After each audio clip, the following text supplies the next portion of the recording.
teman-teman, saat ini kita mengunjungi sebuah kompleks yang sangat bersejarah, sangat monumental. Diduga tinggalan bagian dari kerajaan Majapahit dalam sebuah suasana yang magis dan sakral. Diduga sebuah kompleks bangunan suci ya pada masa lalu. Kemungkinan memang menempati 4 kedudukan sebagai asrama Kadewa Guruan, sebagai situs pemujaan, sebagai situs persajian, dan termasuk sebagai kompleks pertapaan ya.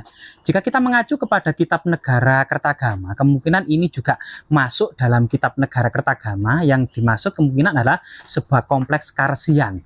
Ada 7 kompleks karesian yang termuat dalam Kitab Negara Kertagama, antara lain adalah Rumput, Sumpit, Jagadita, Pawitra, Pucangan, termasuk kemudian Pilan dan Butun ya. Nah, tapi saat ini memang lokasi ini bernama Puhyang atau Puyang ya. Kemungkinan juga berasal dari kata empu dan sang hyang, atau sebuah tempat para pertapa, orang-orang cerdas yang memang mengabdikan diri untuk pemujaan kepada Yang Maha Kuasa gitu ya, dalam sebuah bangunan suci. Saat ini kita bersama Pak Heri. Pak Heri ini merupakan salah satu warga desa terdekat, yaitu Desa Padusan, satu-satunya orang yang peduli dengan kompleks ini. Jadi kompleks ini sampai saat ini itu belum diregistrasi oleh pihak Purbakala gitu ya.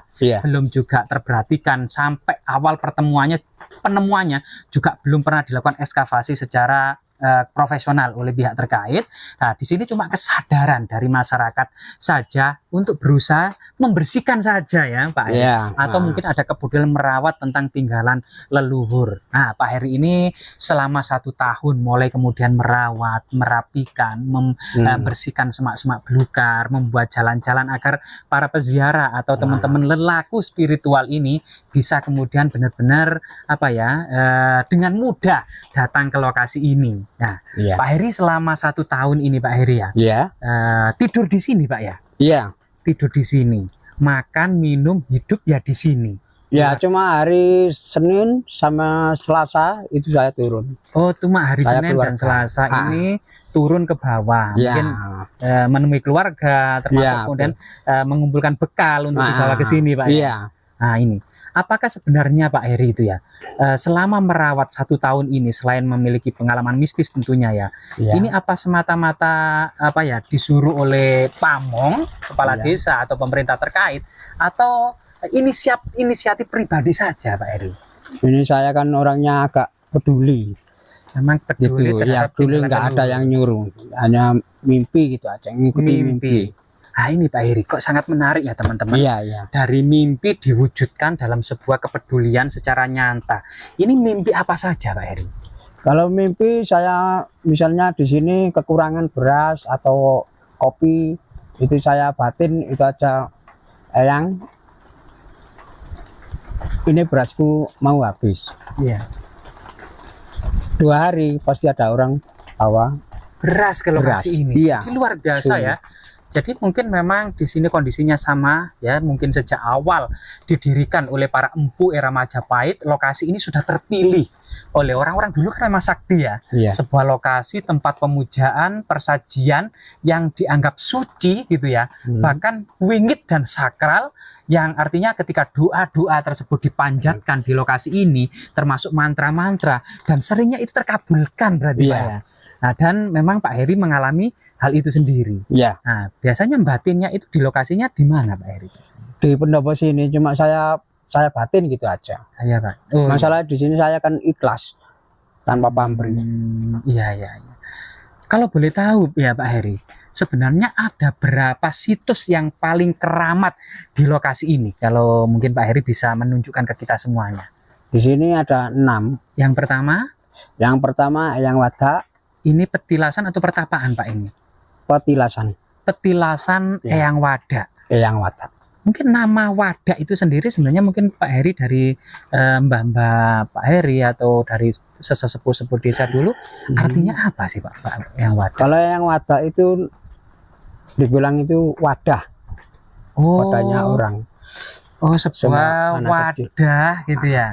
Jadi istilahnya itu wadah gitu ya. Tempat untuk menampung apa? Dibahasakan bahasa Jawanya. Oh, bahasa Jawanya itu wadah. Wadah. Iya. Semua orang punya wadah. Iya, semua orang punya wadah betul. Selain Eyang Wadak, apalagi Pak Heri? Kendali Sodo. Pertapaan Kendali Sada. Iya. Kendali Sodo. Nah, terus dari selanjutnya Kendali Sodo itu ceritanya itu kan ada hitam, ada putih. Biar dikendalikan hawa nafsu. oh, Kendali Sada itu simbolnya itu hitam dan putih Iya. yang merupakan simbol untuk mengendalikan segala hawa Hawa nafsu. nafsu. Oh, gitu ya. Iya.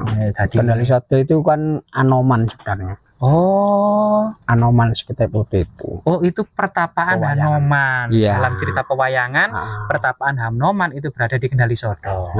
Oh, betul betul. Yang bembeng Brawijaya. Yang bimbing situs yang Brawijaya. ketiga. Iya. Pertapaan Eyang Brawijaya. Iya. Nah, setelah itu yang agak ke timur ini. Iya. Eyang Brawijaya itu kan ibaratnya itu kejayaan. Oh, Eyang Brawijaya itu memang Iya. paling tinggi dari lokasi ini ya, yaitu sebuah puncak kejayaan, Pak ya. Brawijaya kelima. Brawijaya kelima atau Brawijaya Kertabunga. Luar biasa sekali. Kalau Eyang Wingku Triwulan, Eyang Wingku Triwulan, Wingku itu malam. Wingku itu sebuah malam. Ya, kalau Tri itu 3. Kalau Wulan tergantung hari Senin, Selasa, Rabu atau Kamis. Oh. Nah, kalau hari Trinya itu di sini harus 3 jam atau 1 malam 1 hari atau 3 hari atau 41 hari. Oh, itu sebuah pertanda artinya kalau menyepi atau berdiam diri di lokasi itu bisa 3 jam, 3 hari atau mungkin juga 3 bulan ya. Ya. Oh, seperti itu. Ya. Setelah itu di sampingnya. Di situ di sampingnya ada Eyang Menggali, depannya tadi. Eyang Mangku Menggali. Eyang Mangku Menggali, kalau nggak salah memang ya, Eyang Mangku Menggali. Mungkin itu ada makna tersendiri dari. Ada. Ya, seperti apa Pak? Kalau artinya orang itu kan ada 2. Ya. Yang satu besar di dada, yang satu kecil. Itu buat nyimpen rasa dendam sama tetangga atau teman dulu-dulu kan masih nyimpen. Yang kecil hati yang kecil. Yang sangat kecil itu biar ada rasa dendam dihilangkan, dibersihkan. Dibersihkan. Oh ya, agar hati ini suci kembali, tidak ada dendam, tidak ada rasa permusuhan gitu ya. Dari makna Eyang Mangku Manggali. Iya. Setelah itu ke Joko Lelono. Ke Joko Lelono sama Joko Umbaran. Dan Joko Umbaran. Makna dari kedua nama tersebut, Mas? Kalau Joko Lelono itu namanya hutan. Hutan. Iya. Oh, ada artinya hutan. Artinya itu hutan. Joko Lelono di hutan. Belantara. Kalau Joko Umbaran, Pak? Joko Umbaran itu nggak ada yang nyuruh. Pasti orang sawan di sini pasti datang penasaran. Budekmu yang gue opo. Jadi namanya Umbaran. Kan nggak ada yang nyuruh. Oh, jadi kesadaran atau rasa penasaran yang mengantarkan orang-orang itu datang ke sini. Itu yang dimaksud dengan Joko Umbaran. Itu ada batu yang sangat besar, Mbak. Oh, iya. Mungkin selama ini Mbak mungkin melihat penampakan apa saja, Mbak, di batu besar itu, Mbak? Itu sebenarnya kalau dulu itu namanya, menurut saya pribadi saya ya, itu buku. Ada yang orang lain itu namanya ada yang kapal, ada yang batu leter. Kalau menurut saya buku. Iya. Kitab. Cuma diwujudkan batu raksasa yang sangat besar itu. Iya. Oh, sebenarnya adalah sebuah buku besar. Iya. Jadi orang mau ke sini kan ada tujuan masing-masing. Ada yang A, ada yang minta ini dan itu dan lain-lain. Ya. Biar dibuka di situ. Oh ini. Oh. Dibukanya. Oh kamu ini mintanya ini, dibuka lagi. Oh. Gitu. Iya. Jadi artinya seseorang yang memiliki hajatan tertentu atau hajat keinginan tertentu itu datang ke batu besar itu. Iya. Oh iya. Dengan apa? Pertupaan atau persajian gitu ya. Terus habis dari sini muter ya sampai 3 jam ya, kita turun ke Sunan Pangkat. Ke Sunan Pangkat. Iya, ibaratnya minta apa, stempel.